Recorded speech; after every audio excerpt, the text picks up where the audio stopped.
I got hit with the bug to come on here and make another dimly lit video because it's way too late. Another way too late video.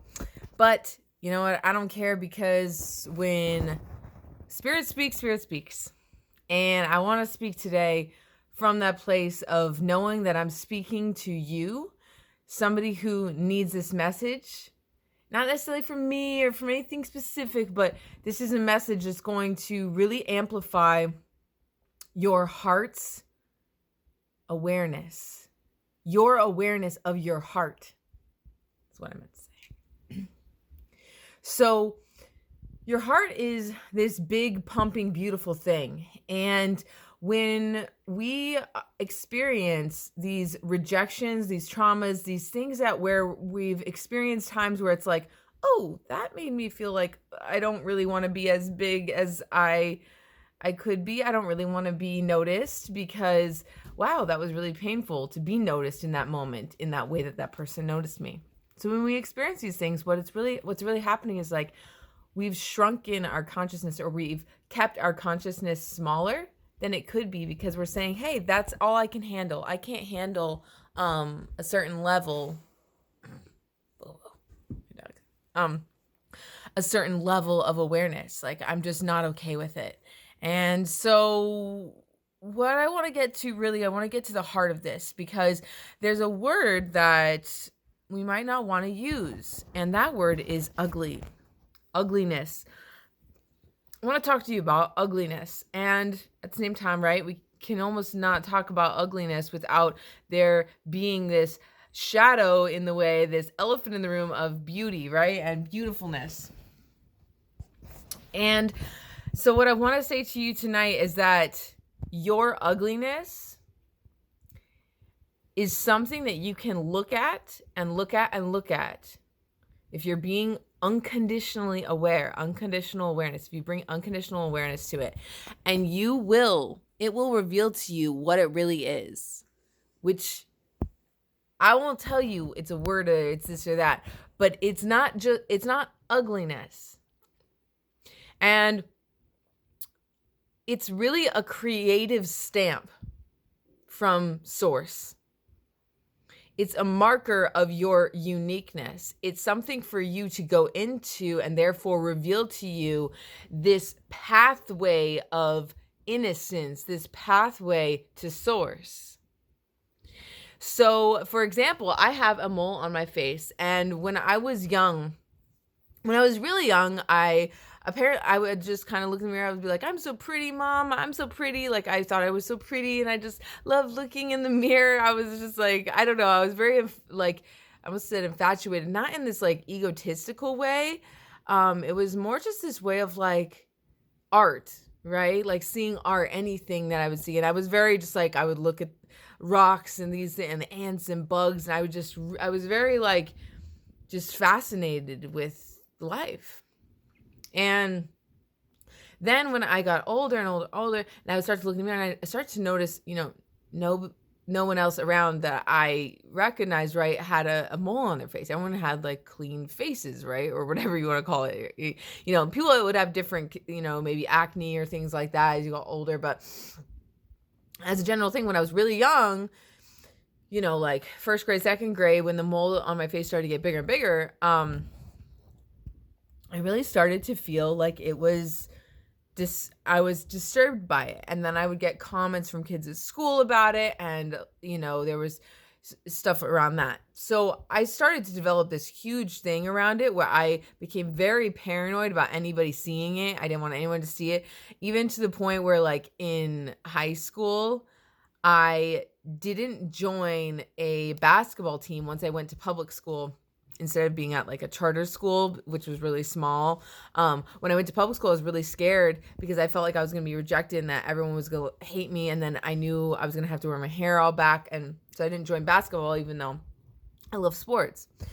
And I didn't try out for the plays or the musicals that I wanted to because I was like, well, I don't want to have to like expose that I have this mole, even though I'm sure people knew I had a mole on my face, but I was like delusional and I just thought like I could hide it from people. So I had a really interesting like just conception of this. Like, I really let it rule my life. And you might say, that's crazy. Why would you do that? Well, this is what this caption of ugliness can really do to a person. So whatever you might think, this is small or big, like, I'm telling you, I let it alter my life. So whatever it actually looks like or whatever, there's no real objective thing about that, but except for like measurements, which even that's kind of subjective. Like, just forget objectivity about this, okay? This is subjective. We're in the world of subjectivity here.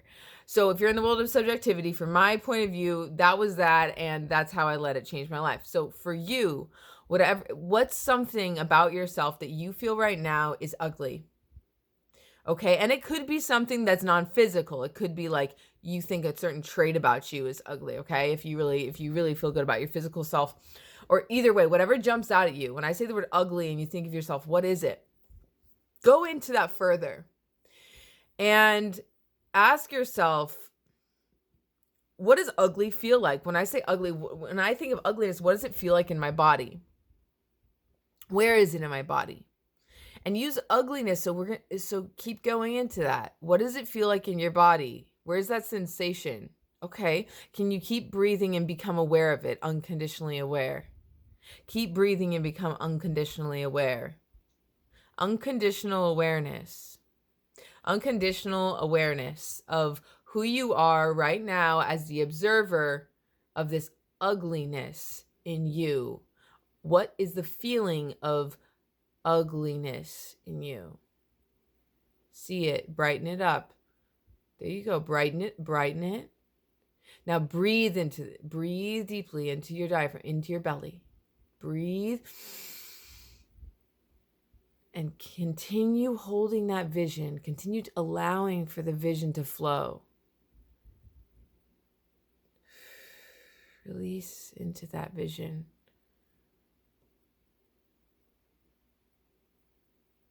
And right there where you are, allow for color to be brought into your vision. Any color that you like. Whatever you're envisioning about yourself or wherever you've been taken in this vision of ugliness within you, where are you now? What colors can you see? What texture, what vibrancy, what relationship do you have to the person that you are becoming? What relationship do you have to the person, to the thing, to the aspect that's ugly? See yourself as the observer now. Recognize what it is that you're observing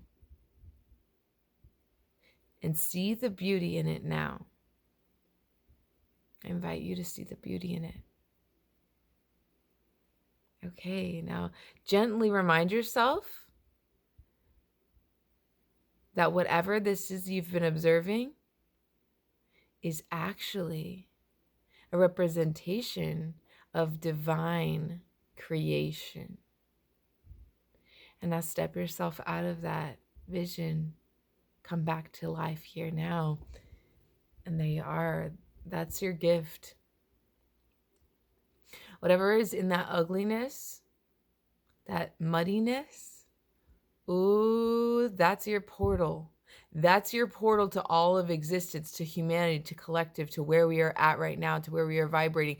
That's your collective, that's your connection to collective pain. That's your connection to collective life and beauty. That's your connection to collective transformation. That's your connection to yourself, your higher self. That's a connection point. That's very, very potent. Because when you go to it, what you end up seeing, right? Maybe you found this. For me, what I found was that it's actually just a point of deep reference. Meaning that it holds such a potent frequency because I feel so strongly about it. I feel like it's something that actually is unique. Like this is unique to me. It's something about my face that really is unique, about my appearance, about my being, and about my history now, from the way that it's shaped me. from the inside it gave me into feeling ugly and feeling judged by my appearance and feeling like people wouldn't like me or people would think I'm weird simply because of it, and maybe also because I have that and then these big teeth and all these things that I said, okay, I look different than other people. You know, obviously everybody looks different from everybody, but certain faces are more easy on the eyes. Other ones might be more like a little jagged or a little bit like, whoa, that's different. They might catch you off guard. Some people can kind of just blend into the beauty, and some are kind of a point of transformation, a point where things pivot. And that's just a physical example of my face. There's many, many different ways that this will present itself. However, it presented itself to you right then when you were going into whatever came up for you. So know that that's a powerful place of portalship. So you can have this relationship with it as a portal, an energy portal that can basically anchor you into the earth's frequency and allow you to amplify a change, a transformation, an energy. And if this makes sense or doesn't make sense, there's a really powerful, potent energy right here for you that's available. And for you to meditate on it and for you to see completely different things than what I'm presenting in a sense, but at the same time, all relating back to that base, that trunk of that tree. So I congratulate you. I want you to feel that you are loved and cared about, and you really, really are. I care so much about every single being, every single thing on this planet. I love you. And that's not just from whoever this avatar is. It is from this avatar. And at the same time, I want you to know that's the thing. I'm channeling from the same thing that you're channeling from. So channel that now, the love that is beaming into your avatar, into your being right now. Much love. Peace out, dog. Yeah. Oh my goodness. Peace out.